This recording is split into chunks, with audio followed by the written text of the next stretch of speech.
We are here at Hunter College again with the gala night organized by ILICA, and we have here Michael Siracusano. He's one of the founders, right? Am I That's right? correct. That's correct. One of the founders, along with. How long ago was the ILICA organized?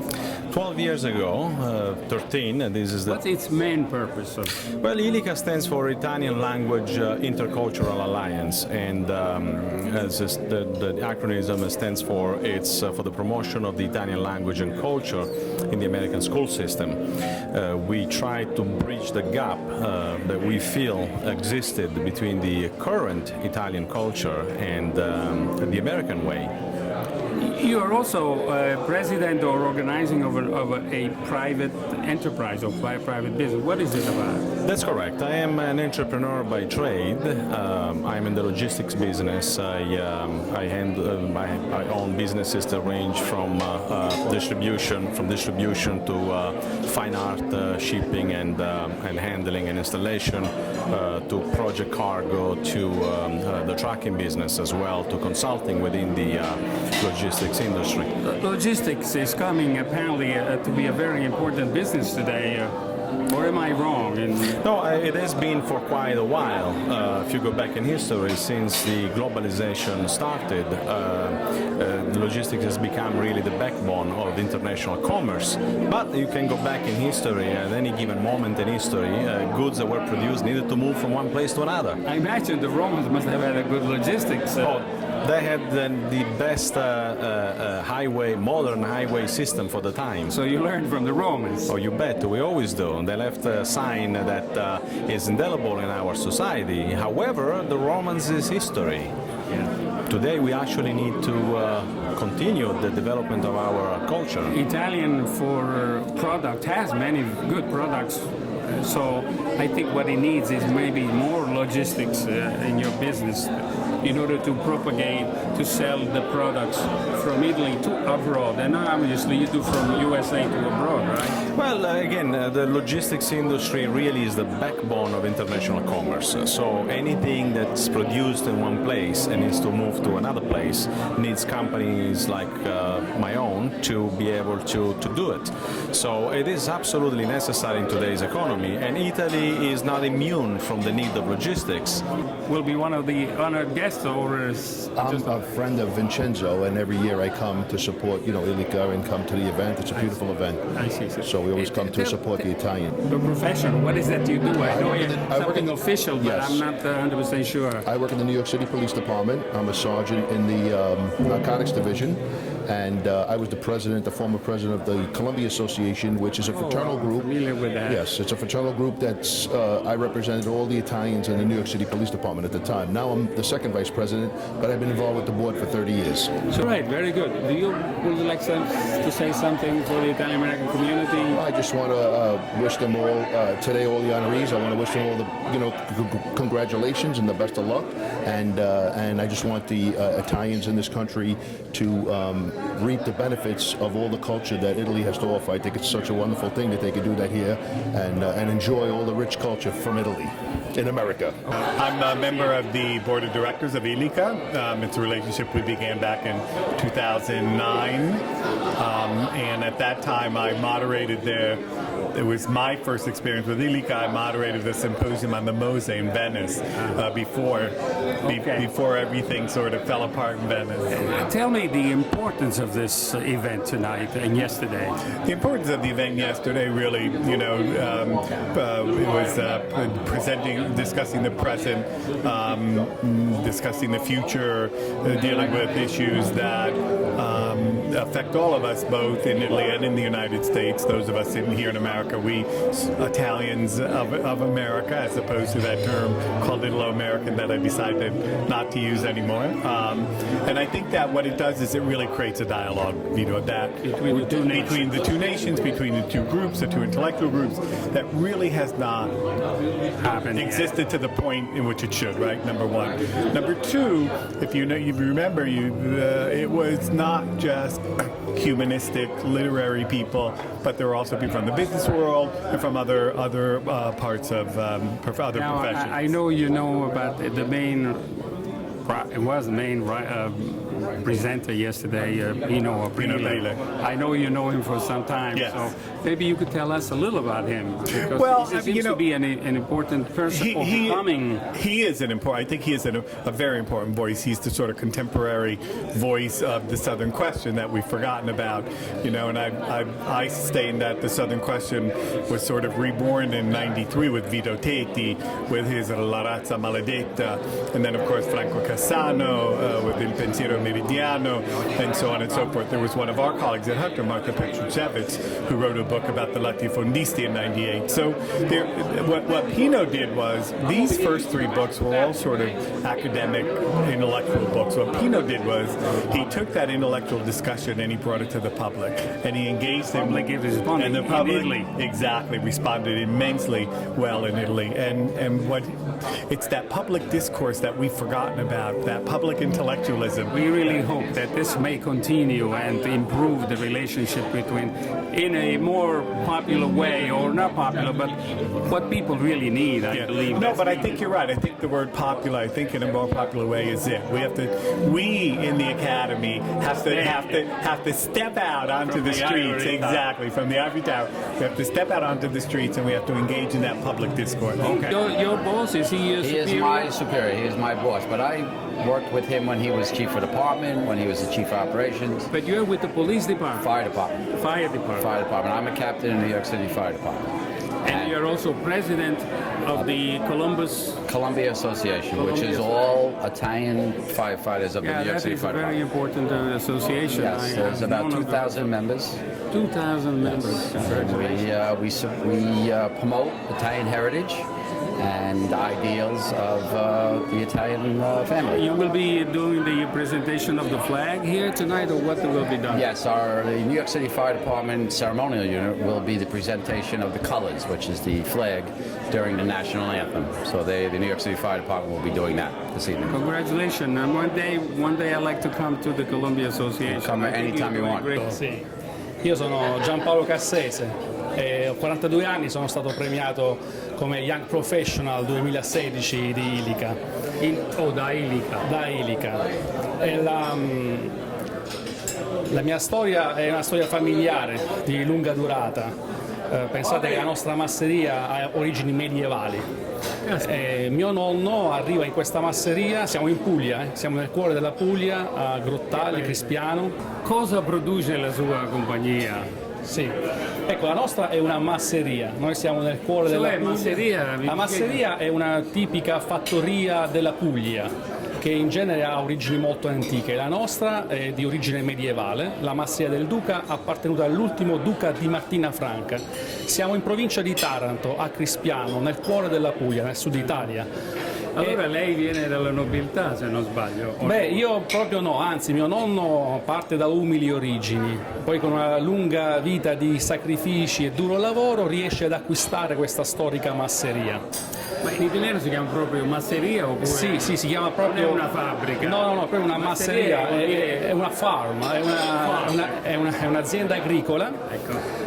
Mio nonno riesce ad acquistarla con l'aiuto dei suoi figli, poi mio padre, aiutato dal fratello, ne fanno un'azienda moderna con produzione di olio extravergine di oliva, di formaggi, di uova. Tanti alberi per lei. È un'azienda che si estende su 400 ettari, di cui 200 ettari di uliveto e 40.000 magnifici ulivi secolari. E l'olio si vede qui in America? L'olio ancora no in America, al momento no, ma stiamo già importando in America il nostro fiore all'occhiello, il nostro formaggio Don Carlo.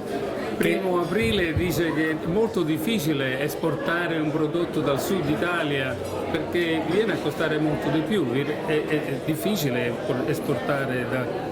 Ma diciamo che noi abbiamo iniziato come una piccola azienda, poi sono arrivato io nel 2009 a portare l'innovazione di questa azienda, ho puntato sull'innovazione, ho trasformato la nostra azienda in un vero modello di sviluppo sostenibile.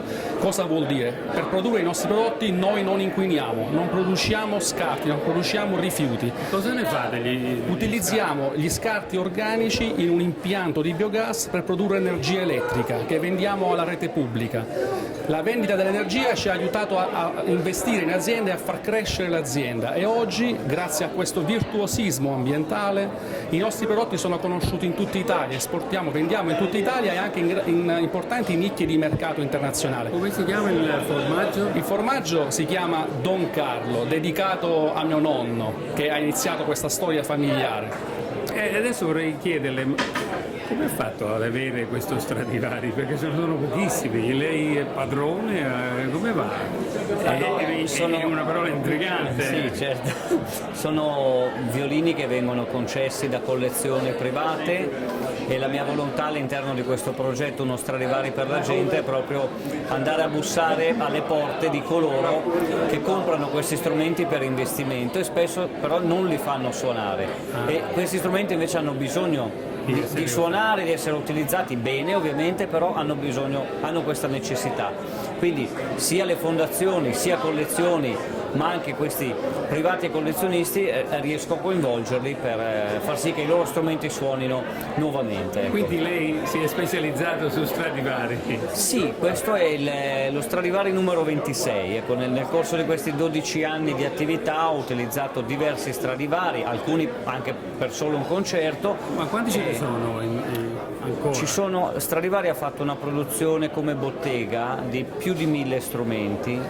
Ai giorni nostri ne sono arrivati ovviamente un numero molto più limitato e quelli del periodo d'oro migliori, in grado di dare il massimo delle prestazioni, sono circa 50-60 strumenti. Quello che usa lei è il numero 26. Questo è il numero 26 di quelli che ho utilizzato io, quindi 26 Stradivari, uno diverso dall'altro. Ecco, mi è sorpreso vederla stasera, credevo che non uscisse dall'Italia, invece è uscito.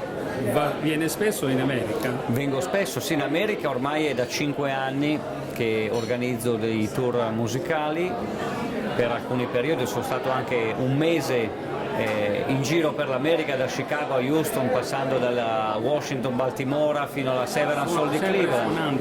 Sempre suonando. Allora, di solito viaggio, quindi tante ore in macchina, dormo e poi suono. È bella la storia che ha detto prima, che parlate fra il violino e lei. Sì, parla. c'è un dialogo. Chi è no? più importante? Certo, c'è il dialogo sul palco. non vive. Beh, sa, per quanto riguarda diciamo, la mia visione, dicevo prima, io sono sul palcoscenico, porto il violino sul palco e quindi è il violino che mi deve ringraziare. Il violino poi mi risponde dicendo che io sono uno dei suoi tanti violinisti, insomma ce ne sono stati nel passato e ce ne saranno altri nel futuro. Mi dica, se qualcuno sarebbe interessato ad averla per suonare in qualche evento qui a New York o dintorno, come si fa per contattarla? Beh, allora, New York è una città che io adoro, quindi ogni volta che c'è l'opportunità di venire veramente corro volentieri.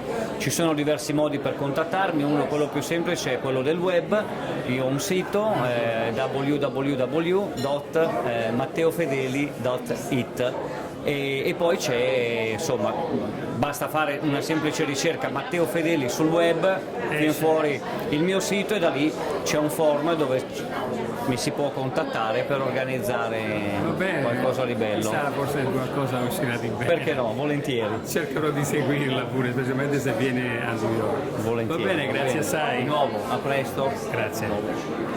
I see that ILICA is doing fantastic progress. I know you had already several conventions. Yes, we've been trying to partner with other places, colleges, organizations to create some synergies so that we can do events together and not just events that are parties. We want to have serious conversations. We want to have ways for the other organizations to participate with younger people. So this is what we've really been aiming towards. Now we have to say that you are actually a member of the academia, right? You are a professor. Yes, I'm a professor of psychology and I'm actually a dean for arts and sciences at the City University. So I'm very involved with academia. So therefore, it's our connections that we've been trying to match with ILICA. And here in the United States, we have so many Italian-American organizations who don't speak to each other. Yeah. So the aim is, let's do things together. But what I believe this is important is that this association is actually trying to come out from academia and involve people in business and in other fields of society. That's absolutely the case. The business people have been involved since the beginning, and now the academics are engaged. So the aim is to get everyone supporting each other and to understand how we can build for each other, not just apart from each other. Well, I wish you lots of luck and many years, and I hope you have success, because I think this is the right way to go. Grazie mille. Thank you very much.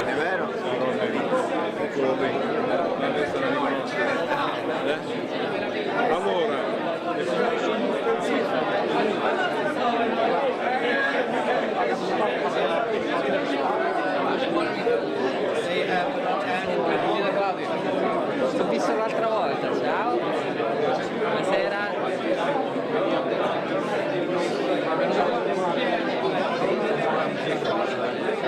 Non credo. No.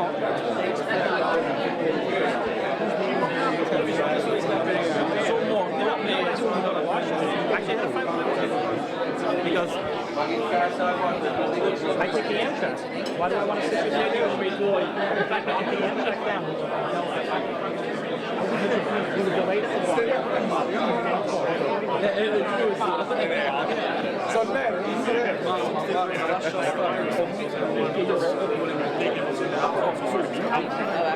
No, what's the range? They just want to start.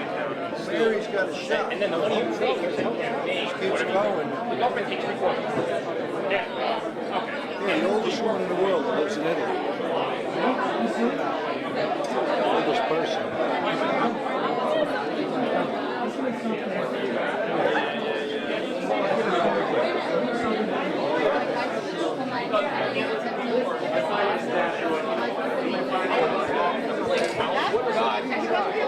It's not bad. I'm starting to be like, so when I'm out, I'll do like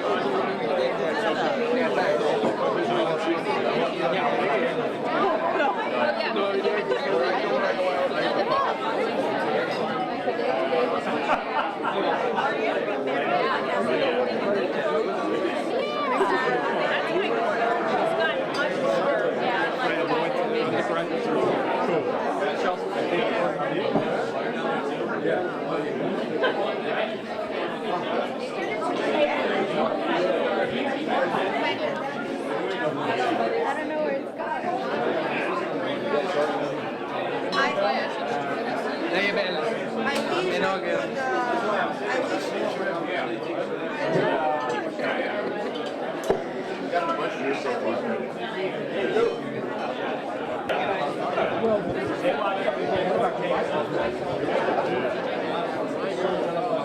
A tavola, ragazzi.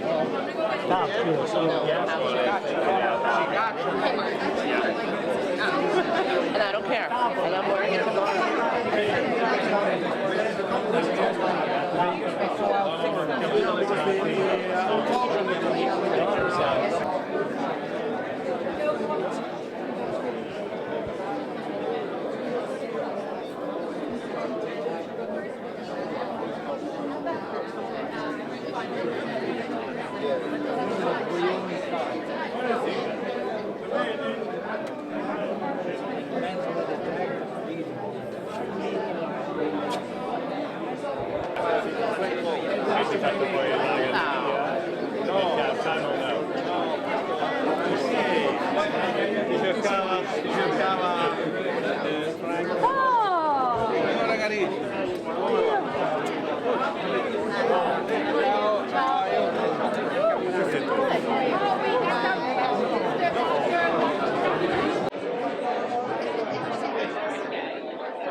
Ladies and gentlemen, good evening and welcome to everybody to the ILICA party, 12 cultural event. It's been 12 years of very interesting events that we've been organizing, and the conference that we did yesterday was apparently, so I've been told, one of the best ever organized by ILICA. So again, I welcome you to this gala and have a wonderful time. And I'm here on the podium with Annalisa Liuzzo, board member, and Tony Miele, one of the founders as well as board member of ILICA. And I would like to introduce to Donna Chirico, the president of ILICA, and Vinnie Tumino.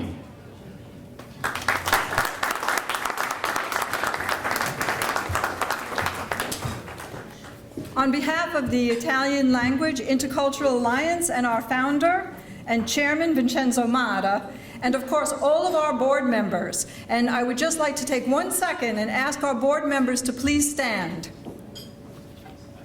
Just so you know who's doing all the hard work. So on behalf of all of us, I say welcome, benvenuto. So now I'd like to introduce Vincent Tumino, who will take it from there for the decorative unit. I've never known, where's Vin? Oh, behind me. Will everybody please stand at this time? We're going to have the New York City Fire Department Honor Guard present the colors. Just get yourself. Watch the light. Watch the light.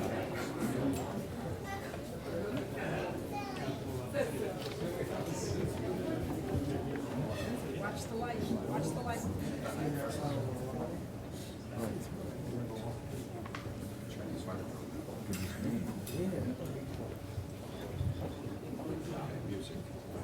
Okay.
You can now be seated.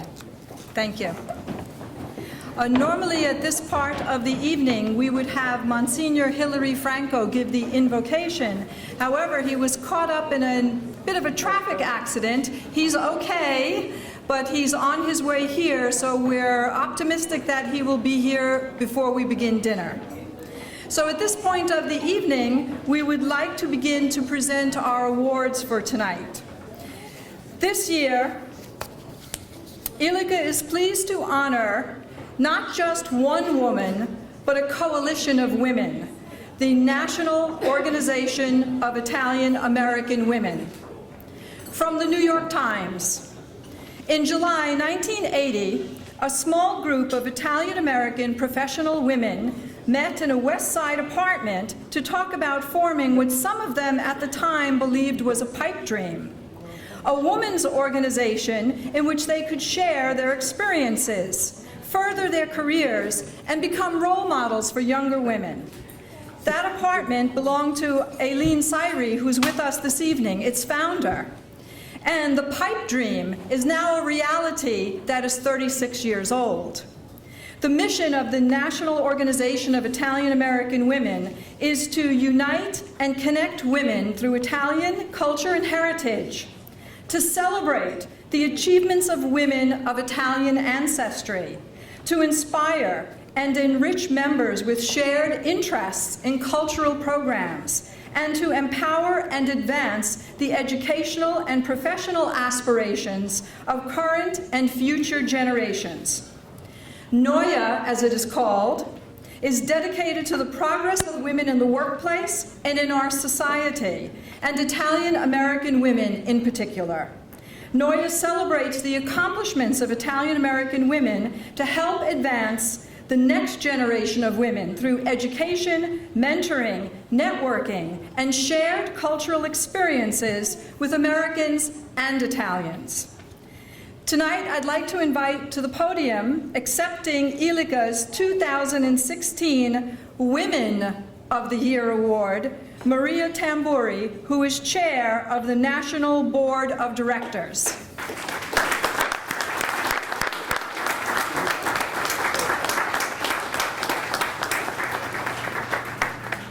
And as we present the awards this evening, I'm going to invite up various board members to assist me in presenting those awards. And to assist in presenting this award, we have someone I think Maria knows rather well, and that's Dean Anthony Tamburi.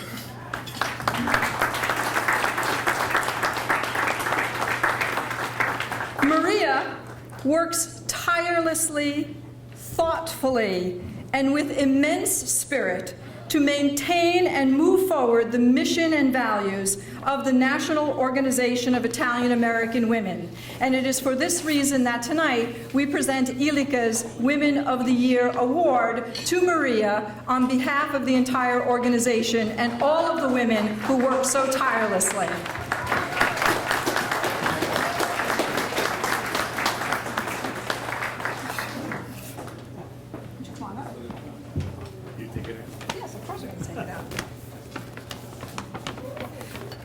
Our awards, of course, are designed by Alex Maroni, who's here in the audience somewhere, which these magnificent awards.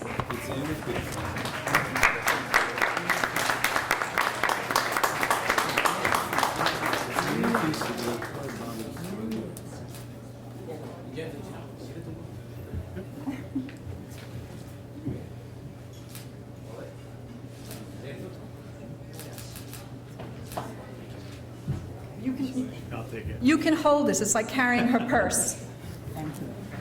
Maria. Brought Maestro Matteo Fedeli here tonight. As you heard, Maestro Fedeli just played for you the Amobono Stradivari. As our ILICA Man of the Year, we are honoring him because he brings to Italy and the world the art of the Stradivari, presenting the best of Italy and making people aware of the excellence of Italian art and culture. There are 60 Stradivari in the world that are still usable, and Maestro Fedeli has played 25 of them. Since 2005, Maestro Fedeli has been pursuing his project a Stradivari for the people, to bring the unique sound of these musical instruments of the famous Antonio Stradivari to the people of the world. From the origin of the project until today, Maestro Fedele has performed in more than 600 concerts, carrying his music live to over 400,000 people, and has gone on to some of the most prestigious stages in the world.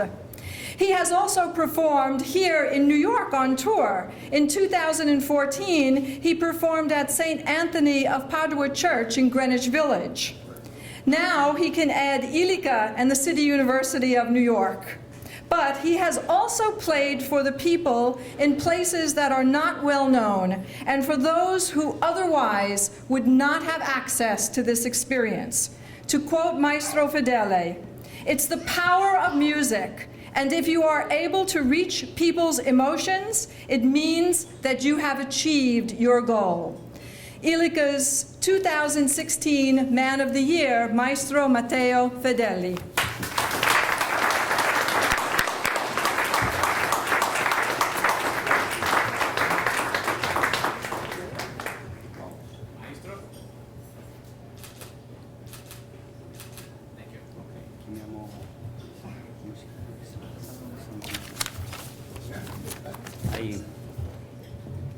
I have to tell and ask for Alessandro Marrone, who prepared this wonderful and unique artistic opera, to come here with me. Alessandro, came in. Please. I know that you are eating, but Bianca d'Amore. Also Bianca d'Amore for a picture with the violin and with me. Please, came in. Eccola qua. I tell you one thing about these wonderful violins. My life is changed 10 years ago about when I met for the first time a violin by Stradivari. It was a 1731 violin, Maureen Rubinoff, one of the last violin built by Stradivari. And I was a young musician. But I tell you that I speak with the violins. Before sleep, I speak with they. And in one concert, I have the opportunity to play a Stradivari that doesn't play for 50 years. 50 years in silence, only some private concert. And between me and the violin was a friendly challenge, like Mozart said for his Sinfonia Concertante for violin and viola. It's a friendly challenge because I am on the stage with a friend violin, but we have a challenge. I ask something to the violin, but the violin is very old, and in this violin there is a great experience. And I say to the violin, I am on the stage. The audience is for me, not for you. The lights are for me. I put you on the stage. And after the concert, I clean the table of the violin and put it on the case. And before close the case, the violin smiles to me and said, Matteo, you are reason, but remember that I am 300 years old, and you are only one of my violinists. And I, at this moment, close the case and shut up and go to sleep.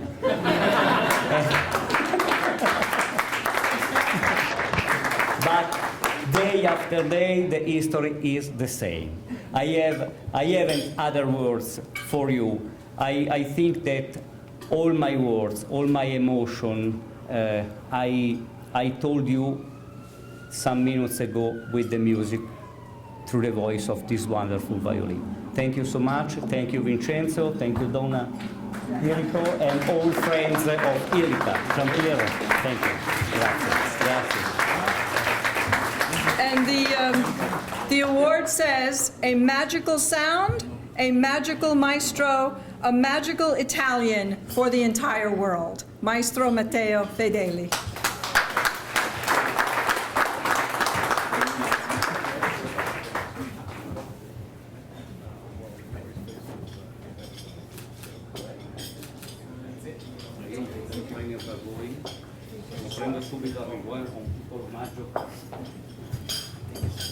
While he's taking something that is a surprise for somebody up here, I'd like to remind that Matteo Fedeli is a maestro, but he's also an artist. All of us, doctors, professors, educators, all of us, we make money some way, somehow, working. So if anybody has an idea to allow him to have a concert somewhere, he should come over and say, look, we love what you do, why don't you do it in Detroit? And he already got an offer from Antonio Ruggiero. Why don't you play with us in Pennsylvania? Maybe he's going to get an offer from my friend at the first table. Who knows? So think about it, because at the end, that's the name of the game. Thank you. Wait.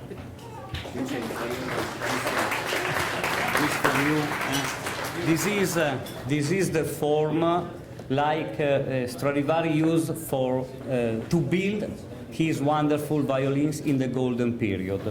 This is the skeleton of the form, and Stradivari built little by little the violin. And is a gift from myself and Simone Radici of Casa Radici, who help and support my activity. Thank you so much.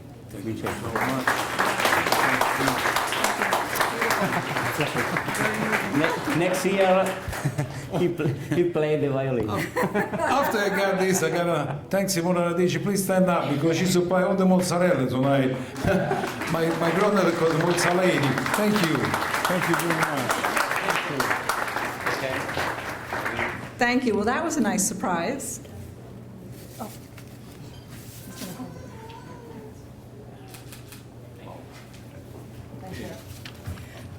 At this point, before we begin our dinner service, I would like to invite our dear friend and spiritual leader, Monsignor Hilary Franco, advisor to the Permanent Observer Mission of the Holy See to the United Nations, to lead the brief invocation.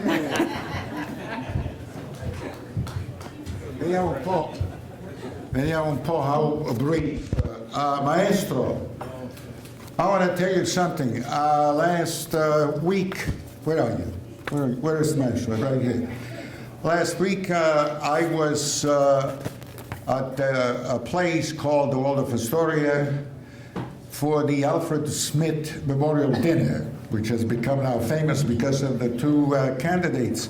And Chief Nigro was with me up there, you know, and I have to tell you, I'll tell them next year, instead of having nothing, to invite you to give it a special, wonderful way of really witnessing to the great artists that we have, the many artists that we have, but especially you, Maestro Fedeli. Thank you for being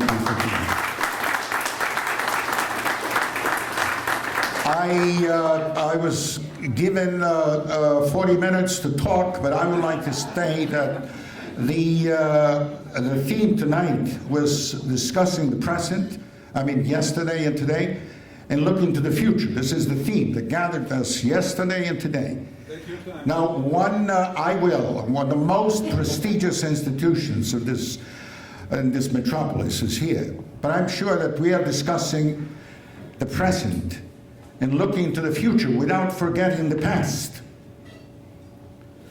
Chi non apprezza il passato non potrà avere nessun successo nel presente e soprattutto non saprà pianificare un qualsiasi futuro.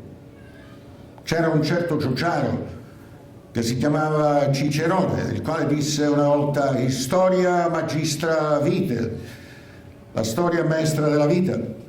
We should therefore keep always in mind that the primary scope of the foundation of ILICA has been since the beginning the preservation and the enhancement of the knowledge of the Italian language in this part of the New World. This is why I would like to use the beautiful language dove il si sona 33 canto of the Inferno, at least for a few minutes, saying tonight. Quale fondatore di ILICA, Vincenzo Marra ci ha sempre ricordato che deve essere nostro il sacrosanto impegno di mantenere viva una lingua che, pur sommersa fra 151 etnie nella terra d'origine, sa di poter spaziare in un mondo come quello d'oltre Atlantico, che ha saputo accogliere e coniugare quella melting pot, quel crogiolo di lingue, di costumi, di culture che l'hanno resa esempio alle generazioni future. Svegliati dal torpore della nostra inazione, sta adesso a noi inconvogliare le nostre capacità ed i nostri talenti in una tale sinergia da portare in questi nostri ambienti di oltreoceano l'entusiasmo per una lingua di cui andiamo giustamente fieri. A friend of mine who was a professor at Georgetown University in Washington just called me yesterday and he said, you know, when I start teaching at that great university, I was so shocked to know that no one knew about Italy or the Italian language. Mi sia permesso stasera di ricordare lo sforzo dei grandi del passato, inclusa mia madre, che ha insegnato per 41 anni, è stata grande insegnante, e poi i suoi alunni erano a Stanford, dove c'è il professore che è di Stanford originario, li ho incontrati a Sydney, li ho incontrati a Perth in Australia and especially in Argentina. Non permettiamo che la nostra bella lingua sia annoverata in futuro tra le lingue morte. Ma piuttosto let us take tonight a giant leap for the future together, in modo da poter un giorno consegnare alle future generazioni un sogno che deve diventare realtà. Un sogno, sì, un sogno, perché nonostante i tanti sforzi è rimasto ancora solo tale, un sogno. Oggi hanno inaugurato a Roma una cosa straordinaria, il nuovo Convention Center che si chiama La Nuvola. L'hanno fatto dopo tanti sacrifici, tanti anni, ma quello era un sogno. Infatti la nuvola è un segno del sogno. A me piace spesso ripetere: if one dreams alone, that dream will remain such, namely a dream. But if we dream together, that dream will become a reality. Ed è per questo che vorrei pregare brevissimamente stasera. Signore, dacci la forza di sognare insieme. Concedi alla nostra Presidente, al fondatore di ILICA, la forza di sognare con noi. And I certainly hope you enjoyed your dinner, which was conceived and prepared by Andrea Tiberi, who of course was one of our young professionals yesterday. Yes, it's worth a round of applause. So our final award for the evening is our most prestigious award, which is the Stella Legacy Award. So at this point in time, I would like to invite Commissioner Daniel Nigro to the podium, together with our chairman, Vincenzo Mara.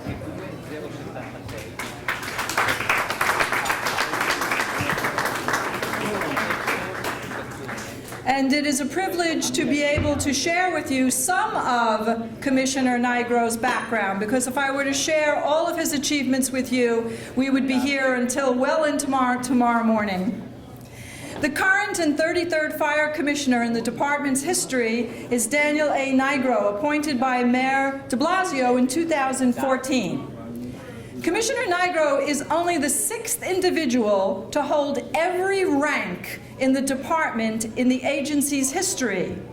He was appointed as a firefighter on November 29, 1969, rising through the ranks to the top uniform position as Chief of Department. Commissioner Nigro's long career with the department started in Manhattan, where he served as a firefighter. His service included as lieutenant in East Harlem and in Queens, then back to Manhattan as captain, on to the Bronx as battalion chief. Beginning in 1988, while in the rank of battalion chief, he served in several administrative positions. Upon his promotion to Deputy Chief, Commissioner Nigro returned to the field and served in Division 3 in Manhattan. Later, he became the chief in charge of EMS and was then promoted to Chief of Operations, overseeing all operations and training for more than 14,000 uniformed fire and EMS personnel. The day after the September 11th attacks on the World Trade Center, Commissioner Nigro was appointed Chief of Department upon the death of Chief Peter J. Gansey, Jr. He immediately became responsible for overseeing all rescue and recovery operations at the World Trade Center site and the beginning of the unprecedented rebuilding of the department.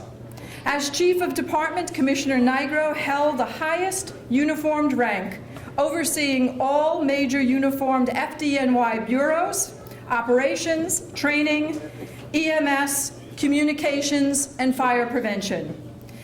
Commissioner Nigro is the son of a retired FDNY captain, Daniel Nigro, a native New Yorker, a graduate of the City University of New York's Baruch College.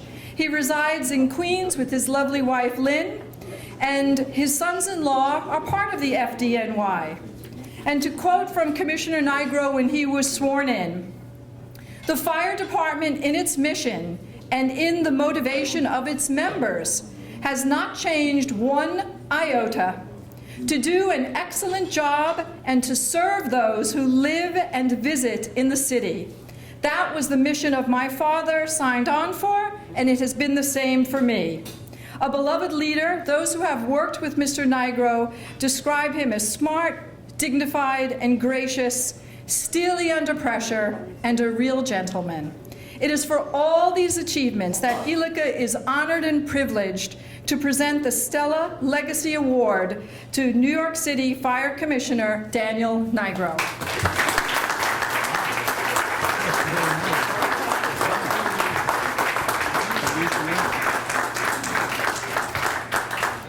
Absolutely beautiful.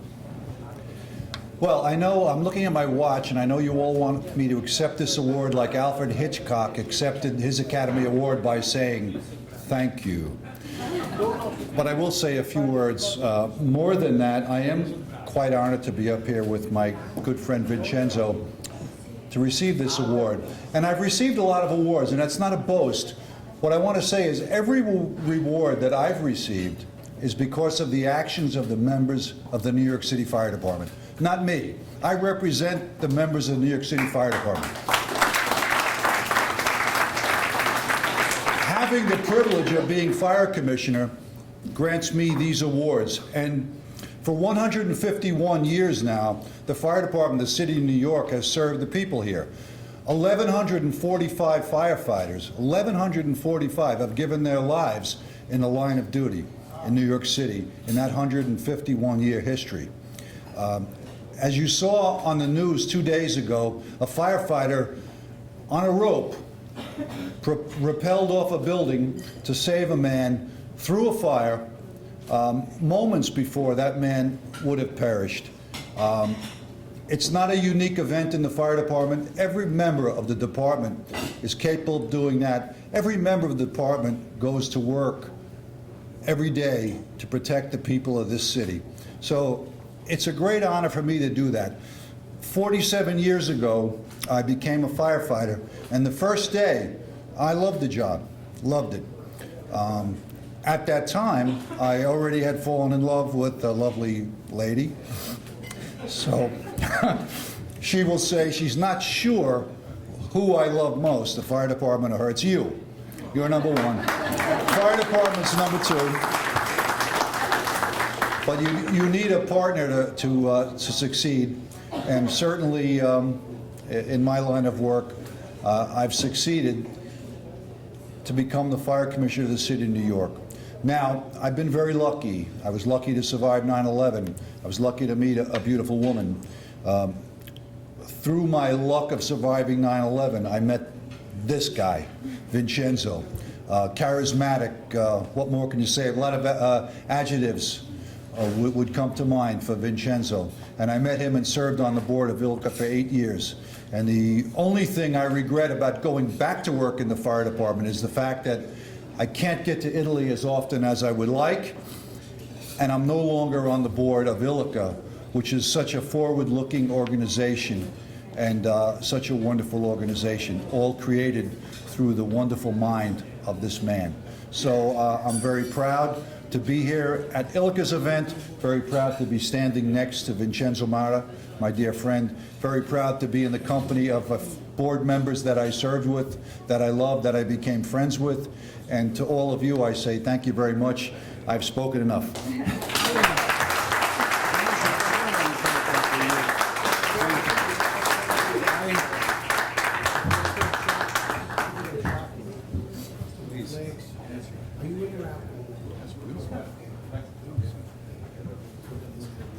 I get it. Okay. Okay. Okay.